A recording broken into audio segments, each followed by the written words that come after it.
I'll start with a nostalgic poem. Like Rudi said, I was born and raised in Syria until I finished high school. So Arabic is my first language, and I studied engineering in college, so I'm probably your least likely poet. But somehow it forced itself through me, so here I am. And like I was telling some of you earlier, poetry is in the eye of the beholder. So I'm not one who studied literature for years. I just started writing and kind of like refined my craft, but I'm still probably a street poet. First poem is called Hot Tea, and it's a nostalgic poem. It takes me back to my childhood in Syria. I grew up in Damascus, but we used to visit my grandparents' village in the summer sometime. And this poem is about that place. Hot tea. Many years ago, my grandmother showed me how to stir the sugar in my glass of hot tea. She held the small spoon in her fingers as if it were a feather, lowered it until it rested on the bottom, then gently moved it from side to side. Sugar swirled like a hazy cloud in amber sky, then slowly faded away.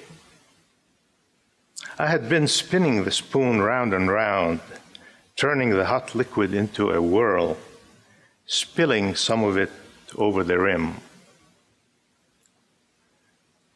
Why is it every time I scoop a spoonful of sugar to put in my tea, I go back to that sunny morning in Salamiyeh, sitting on colorful rugs under the big pine trees in my grandparents' backyard.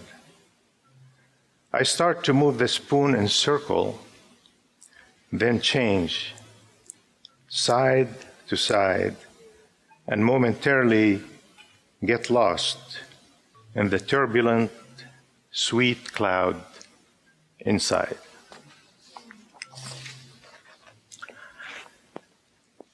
The second poem is also a bit nostalgic, but this one, when I first wrote it, it wasn't nostalgia. I was writing about our new house here in San Antonio.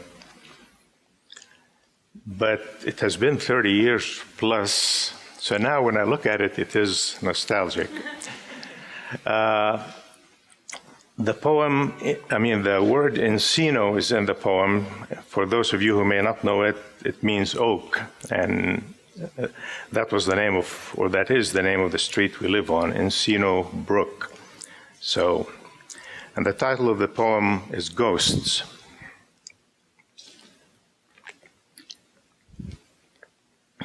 No ghostly sounds yet? Okay.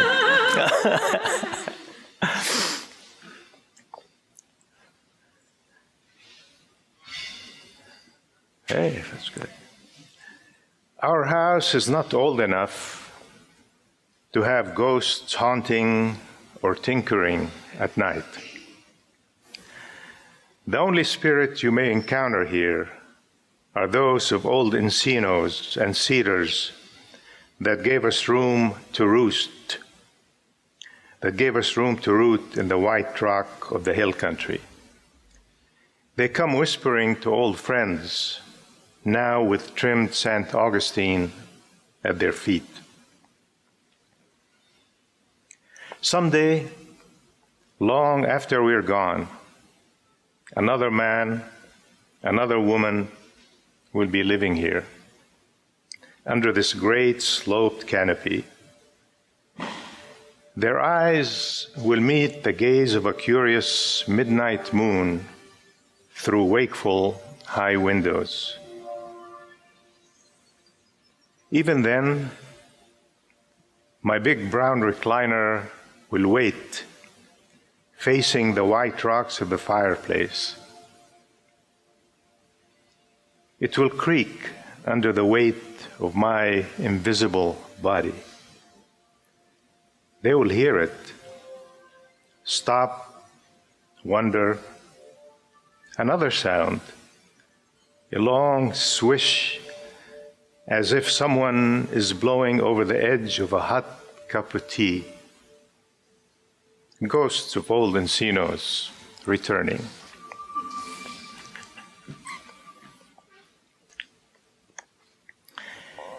And this is like a little side trip to Port Aransas. Just what you expect, just what you would expect. Brown pelicans kamikaze dive for fish. Gentle summer waves of Mustang Island. Swimsuit-clad mom holds her giggling child by the arms, whirls round and round on wet sand. Large canopies and beach umbrellas splash colors. Shoreline seems to go on forever. Kids and teenagers run excitedly into warm surf, heads bobbing up and down above the spray. Beings from other worlds vacationing on this exotic planet, all-inclusive, with best amenities, travel-weary souls far away from home.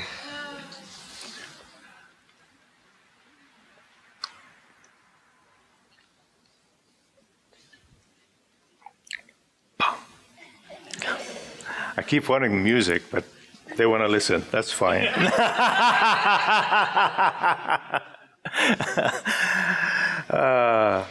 Okay. Religious man.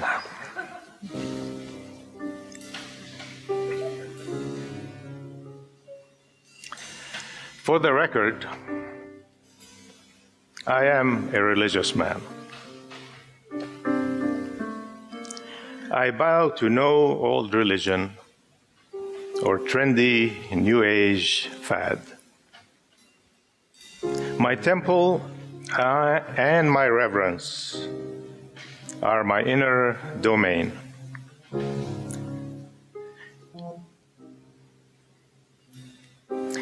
My temple and my reverence are my inner domain.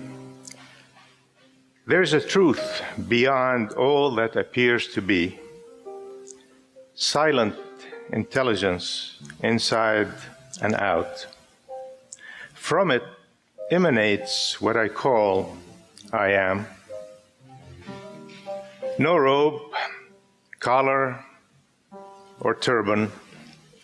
Love is enough for this religious man.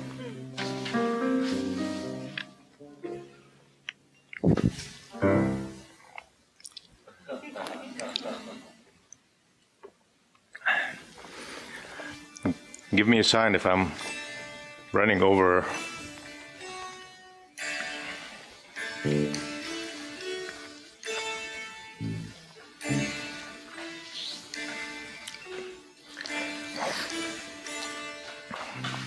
The next poem is a poem I wrote after an event that Rudi and I did last year with a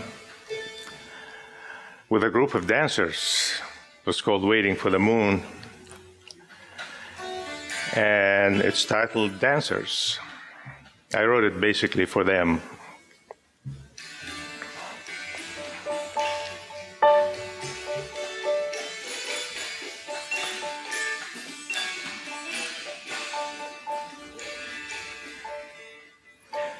First and foremost, keep on dancing.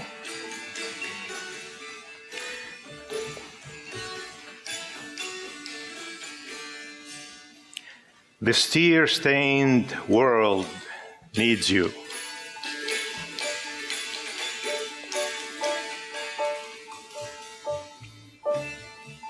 First and foremost, keep on dancing. This tear-stained world needs you. Even when troubled, lonely,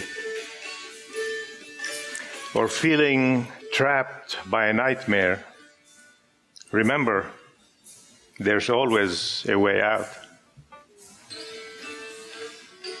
Don't be afraid. Sun and green grass await your tumbling on moist earth.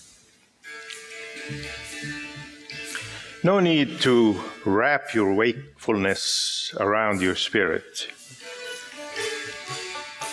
No need to wrap your wakefulness around your spirit or to understand the choices others make.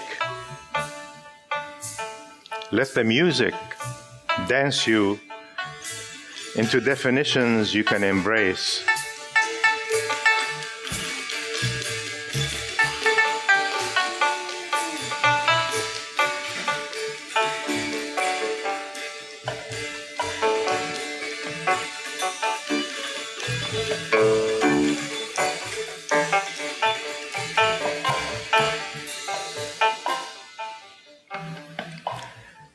When the moon calls on you, get up and converse with it. Let it take you into its arms. Dance with those flames that turns all that frightens you into holy incense ash.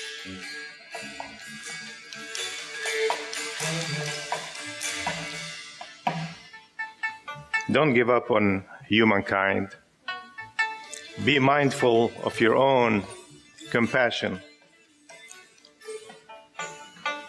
And in the light of love that birthed you, dance.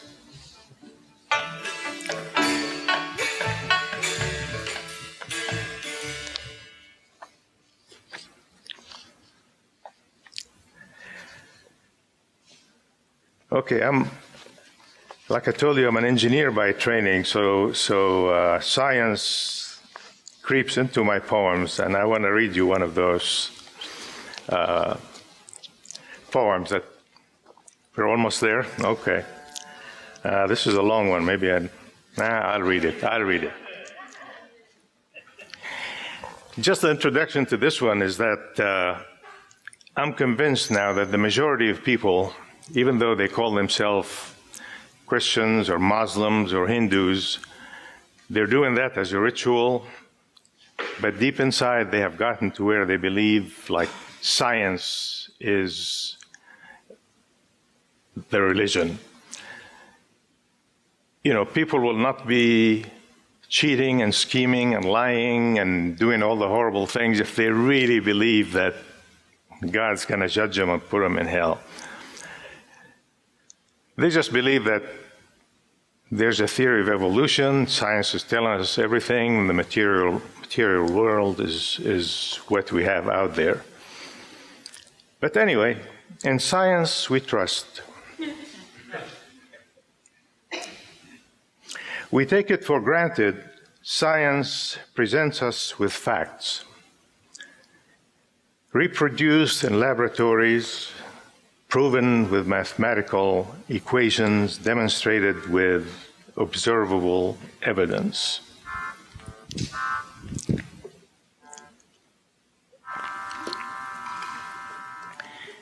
Giant telescopes orbiting Earth, sprawling observatories on mountain plateaus bring us remarkable, colorful images from millions of light years out in the cosmos.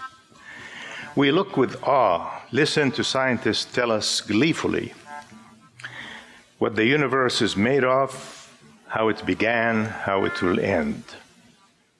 They tell us that the universe started exactly 13.8 billion years ago from an unimaginably hot, dense point, a billionth the size of a nuclear particle. Something initiated an inflation event, and in less than a nanosecond, the universe reached the size of a golf ball. Eventually getting to its current seemingly infinite magnitude filled with countless stars and galaxies. What was happening before the inflation event, what medium cradled that unimaginably small point, what forces were at work within and without, they don't tell us. But never mind the pesky questions about the beginning.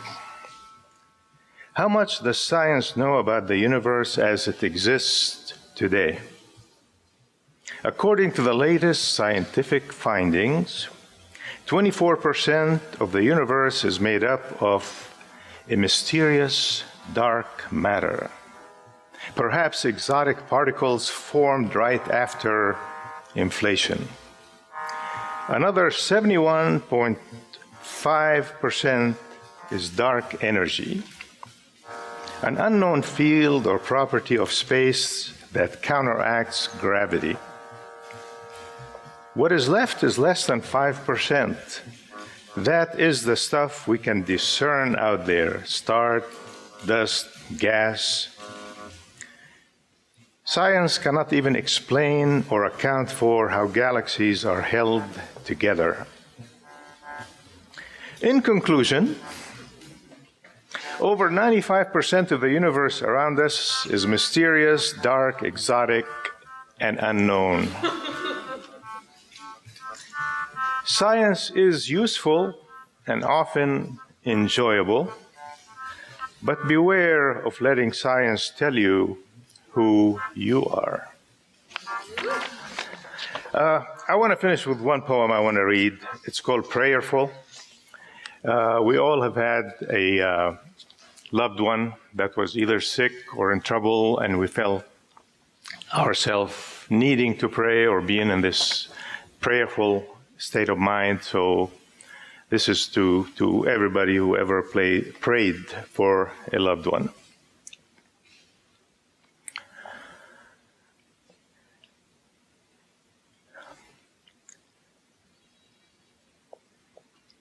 I have to trust the angels, our spirit friends.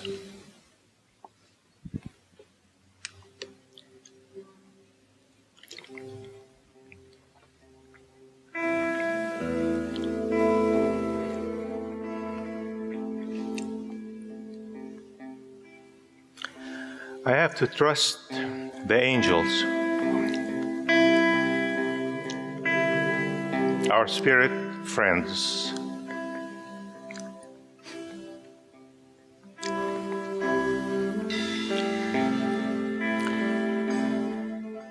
You have my love.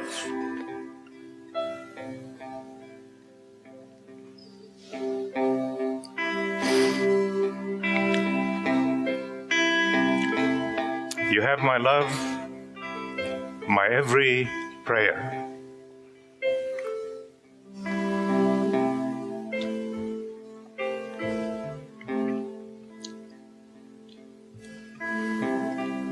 I live for your smile. I live for your smile, for what I cannot name in you.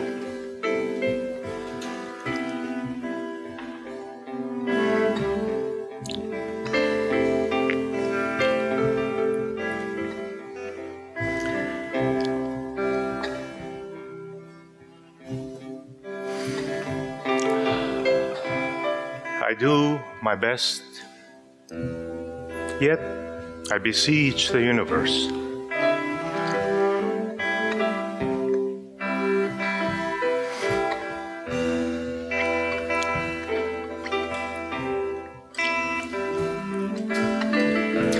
Surrender to cosmic tide.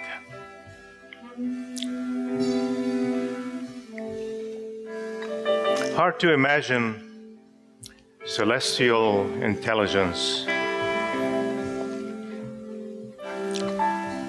Heart vaster than the Milky Way.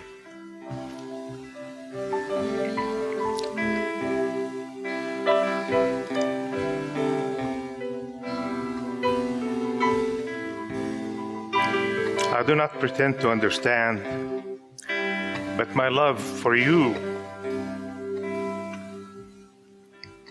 comes from that mystery.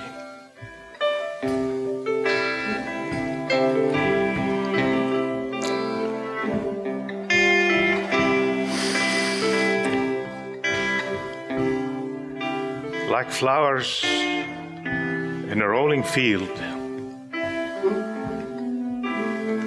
no matter the weather, this is the time of our lives.